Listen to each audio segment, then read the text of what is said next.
I'm Christine Benz for Morningstar. Changes to the rules for withdrawals from inherited IRAs have sparked a lot of confusion recently. Joining me to clear some of it up is tax and retirement planning expert Ed Slott. Ed, thank you so much for being here. Great to be back here. Well, it's great to have you. So we want to talk about inherited IRAs. There has been mass confusion for a couple of years on these, but the original Secure Act eliminated the stretch IRA and put in place what is being shorthanded as the 10-year rule. Can you talk about that and what the implications are for IRA beneficiaries? Yes, that completely upended the estate planning or the wealth transfer planning many people, especially those with larger IRAs or 401ks, had been counting on for years, even decades. So it changed the plans. And what the Secure Act really did, it's funny. This is just something that goes on in tax law. I've been studying it for 40 years. Anytime Congress names a law, you can almost always bet whatever they name it, it will do exactly the opposite. How's that Budget Reconciliation Act working out? So when I saw the Secure Act, when they came originally out with the first Secure Act, I said, hold on to your wallets when I saw the name. And if sure enough, people have been saving and making these plans for their beneficiaries. So what Congress did is essentially they downgraded IRAs and 401ks as a wealth transfer or estate planning tool, because now all of that money for most beneficiaries has to come out within 10 years after death. But there's been iterations on that. We had the Secure Act, and then IRS over a year later came out with regulations saying, well, we don't think it works that way. They came out with the 10-year rule, and then RMDs, required minimum distributions during the 10 years. Then Secure 2.0 changed there's just so much going on. It's really hard I guess it's easy to inherit. It's hard to know when to take the money out. So what you have to know, if you're a beneficiary watching, when did you inherit?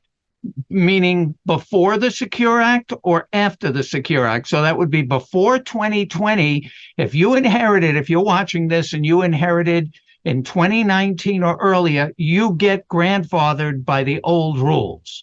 So it doesn't affect you. You still have RMDs, your stretch IRA, that extended payout, if you were a designated beneficiary, meaning named on the beneficiary form. However, if you inherited in 2020 or later, you will generally, except for a few categories, you will generally be stuck with the 10-year rule, meaning all of that money has to come out by the end of the 10th year after death.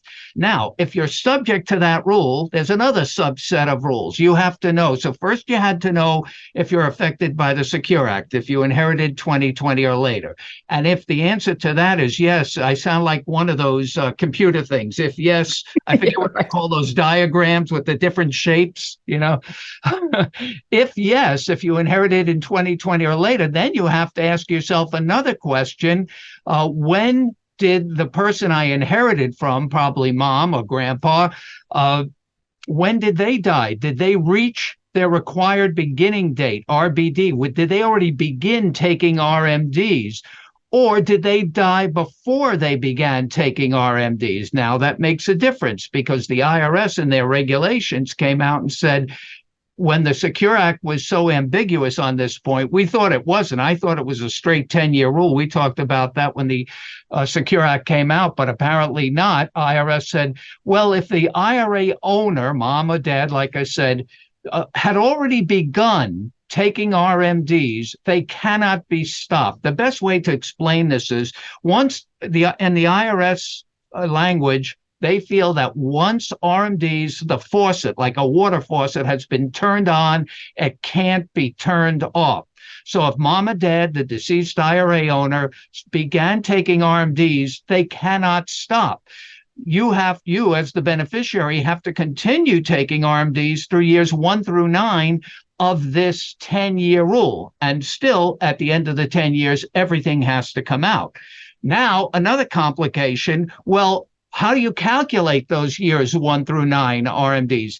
They're based on a hybrid system based on the old stretch rules for years 1 through 9, based on your own life expectancy. Then everything, 100% RMD, whatever's left at the end of year 10, if you inherited from somebody who had already begun.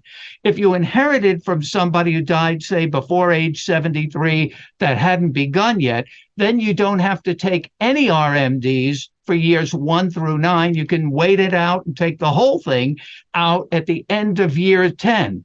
But wait, there's more. If you inherited a Roth IRA, the rules are different. But the same rules apply. If you inherited a Roth IRA before 2020, you have RMDs. You have the stretch IRA on your Roth.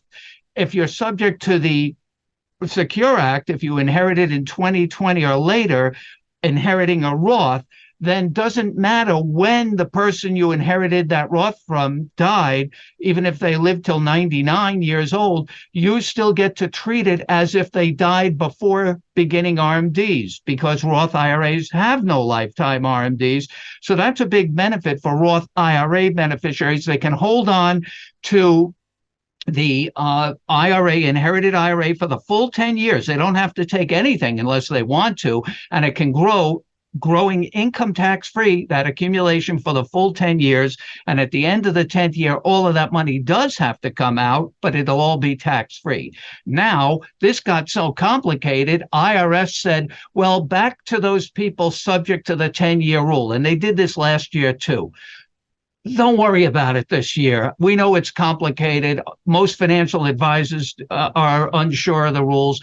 So if you're in the group I just said that was subject to RMDs for years 1 through 9 under the Secure Act, this year's RMD, what IRS actually said, there will be no penalty for not taking it, which essentially means you don't have to take it. In other words, they're giving you a reprieve because the rules are so confusing. They said, we'll start it up again next year. So all that said is that now there's a delay. Let's say you did inherit in 2020 and you were subject to the 10-year rule. So you were supposed to begin and inherit from somebody who already begun, and you were subject to the 1 through 9 years, 1 through 9 RMDs. You were supposed to begin in 21, have an RMD, in 22 and 23. Now, all of those have been waived by IRS because they did that last year. That's relief because it got so confusing, and they did it this year. So if that was you, now you only have 7 years left. But here's the bigger picture, I think. I don't know if it's smart for a beneficiary to wait till the end of the 10th year after death, even if they can wait, or just even if they're subject to the years 1 through 9 taking smaller distributions. You may want to take more than you have to, or withdraw even if you don't have to smooth out the tax bill over the 10 years so you don't get hit with the whole shebang at the end of year 10. Right. That's good advice, Ed. And it sounds like get some tax advice. I wanted to ask about eligible designated beneficiaries. So Right. what you just talked about applies to a lot of people who might inherit an IRA, especially children, adult children. But let's talk about these eligible designated beneficiaries, because they are eligible for different and arguably better treatment. They get the stretch IRA just like before. They're exceptions. So the relief I just told you about doesn't apply to them because it only applies to the people who were subject to the 10-year rule that had RMDs each year. But since the EDBs, the eligible designated beneficiaries, and that's mostly the surviving spouse and a few other categories, minor children of the deceased IRA owner, not grandchildren, chronically ill, disabled, and beneficiaries not more than 10 years younger than you, they got to continue the stretch IRA, so they don't qualify for this IRS relief. They still have to take their RMDs this year. So you have to know what category of beneficiary you are. Are you an EDB or just a regular beneficiary? subject to the 10-year rule. You have to know when you inherited, before 2020 or 2020 or later. And if it's 2020 or later, you have to know whether that person began RMDs or not, unless you're an EDB, where you get the stretch IRA and then you just continue on your own life expectancy under the old rules. But that's not most beneficiaries. Most beneficiaries, the children and grandchildren, will be subject to the 10-year rule. But if they're subject to years 1 through 9 RMDs, that's being waived for this year. Okay. And you say there's something that people need to pay attention of in the realm of year of death required minimum distributions. When an IRA owner eventually they die, and many times an IRA owner dies and hasn't taken their RMD yet for the year of death, because many people wait till the end of the year. So maybe they were thinking about taking it in December and died before that. Under the tax law, death gets you out of pretty much everything except RMDs. Even after you're dead, you have to keep taking them, but you're dead, so you can't take them. It's the beneficiary's responsibility. So the beneficiary has to take that year of death RMD. And for that one, it's a different calculation. It's based on the RMD the deceased IRA owner would have had to take had he lived, not your life, but you have to take it and pay tax, you being the beneficiary. But what if the person died, like I said, in December, and many beneficiaries, they're doing other things with the estate and they didn't get around to taking the RMD?